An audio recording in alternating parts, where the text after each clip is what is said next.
Hello everyone, welcome back to EVS academy channel.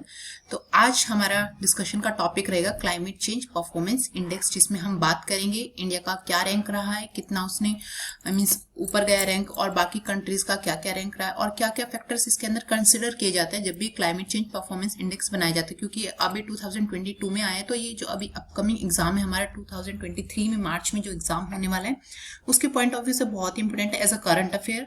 तो हम इसको पूरा डिस्कस करेंगे, रैंकिंग डिस्कस करेंगे, क्या क्या इंडिकेटर्स होते हैं इसके अंदर, कितने कंट्रीज पार्टिसिपेट करते हैं, वो सारी चीजें हम डिटेल में डिस्कस करेंगे।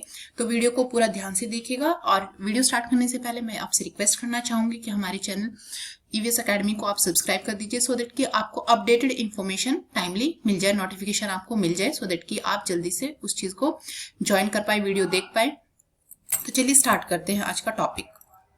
So what is climate change performance index? It is an instrument to enable transparency in national and international climate politics. तो पूरा ट्रांसपेरेंसी हो, जो भी इंटरनेशनल या नेशनल लेवल पे कोई भी क्लाइमेट को लेकर अगर पॉलिटिक्स चल रही है, मीन्स ट्रांसपेरेंसी होती है कि किसने कितना परफॉर्म किया है, किसने कितना क्लाइमेट चेंज में क्या चेंजेस है, मीन्स उनका परफॉर्मेंस कैसा है, कंट्री टू कंट्री डिपेंड करता है। Okay, so it is a instrument, is a type of indexing जिसमें रैंकिंग दी जाती है और वो इंडिकेटर्स किस किस बेसिस पे दी जाती है।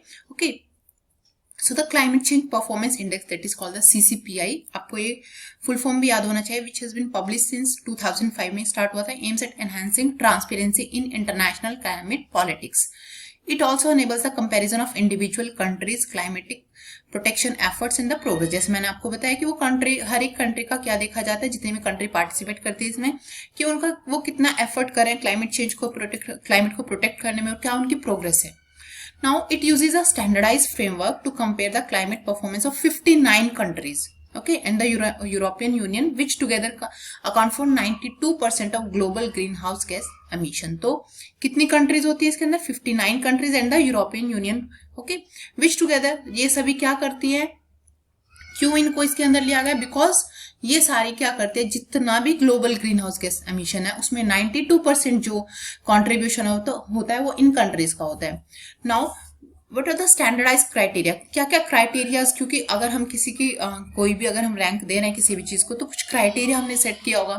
सो द क्राइटेरिया क्या है जिसके बेसिस पे रैंकिंग दी जाती है? The CCPI, that is the climate change performance index, looks at 4 categories with 14 indicators। 4 categories होती है। कैटेगरीज कौन सी होती है? Greenhouse gas emission, renewable energy, energy use and climate policy. तो इन डिफरेंट कैटेगरीज में देखा जाता है कि किसने कितना परफॉर्म किया है, उसके बेसिस पे उनको स्कोर दिया जाता है। नाउ अभी हमें देखना है कि अगर ग्रीन हाउस गैस एमिशन जो कि एक कैटेगरी है, इसका कितना स्कोर रहता है? 40% ऑफ द ओवरऑल स्कोर में देखा जाता है कि कितना ग्रीन हाउस गैस एमिशन है। रिन्यूएबल एनर्जी का 20%, energy use 20%, climate policy is also 20%। तो ये क्या है? 4 कैटेगरीज एंड 14 इंडिकेटर्स। यहाँ पे परसेंट भी बताया कि ओवरऑल जो स्कोर दिया जाएगा उसमें किसका कितना कॉन्ट्रीब्यूशन होगा, कौन सी कैटेगरी का ज्यादा कॉन्ट्रीब्यूशन है, that is a green house gas emission. Now the climate protection performance is assessed in 4 categories, जैसे मैंने आपको बताया, that is a green house gas emission, renewable energy, energy use and climate policy. Remember these 4 categories, यहाँ से question आने के पूरे chances है। नो, इंडिया ने कैसा परफॉर्म किया है, जो इंडेक्सिंग है, जो क्लाइमेट चेंज परफॉर्मेंस इंडेक्स है, उसमें इंडिया का क्या रैंक है, क्या क्या चीजें चेंज हुई है, तो वो सारी हमें देखनी है। India has climbed 2 spots to rank 8th out of 63 in the climate change performance index. तो अभी इंडिया किसमें है? 8th रैंक है इंडिया का। ओके, तो 8th नंबर पे क्या है? इंडिया का रैंक है, और इसने 2 स्पॉट जंप किया है। ओके, तो परफॉर्मेंस क्या हुआ है? इंप्रूव हुआ है। The improvement in rank is a result of India's low emission and the increasing use of renewable energy. तो ग्रीन हाउस गैसेस एमिशन में भी क्या किया है? रिडक्शन हुआ है, and there is a increasing use of renewable energy also. तो 4 category में से 2 कैटेगरी में काफी इंप्रूवमेंट हुआ है। As per the report, the country is on track to meet its 2030 emission targets, जो कि सेट किए गए थे, compatibility with the well below 2 degree Celsius scenario. However, the renewable energy pathway is not on track for the 2030 के जो target थे, जो emission के लिए थे, वो काफी उनमें इंप्रूवमेंट है, but there is not that much improvement in the renewable energy pathway, जो कि 2030 के लिए टारगेट सेट किए गए थे, उनमें इतना ज्यादा इंप्रूवमेंट नहीं हुआ है। Since the last climate change performance index, India has updated it's nationally determined contribution. I hope आप सभी को पता होगा नेशनली डिटरमाइंड कंट्रीब्यूशन क्या होता है, and has also announced a net zero target for 2070। Now, what is this net zero? It means achieving the balance between the greenhouse gases put into the atmosphere and those taken out. कि balance बना रहे. Okay. The report is further noted that India is among the 9 countries responsible for 90% of global coal production. It also planned to increase its oil, gas and oil production by over 5% by 2030. तो ये क्या था? India का performance है CCPI climate change performance index में क्या कैसा perform किया, क्या इंडेक्सिंग मींस किस बेसिस पे उसको रैंक मिला है. ओके, लेकिन रैंक में क्या है? इंप्रूवमेंट है. It is at 8th place. Now what are the key highlights? जो अभी ये रिलीज हुआ है क्लाइमेट चेंज परफॉर्मेंस इंडेक्स, इसमें क्या क्या चीज हाईलाइटेड है मींस.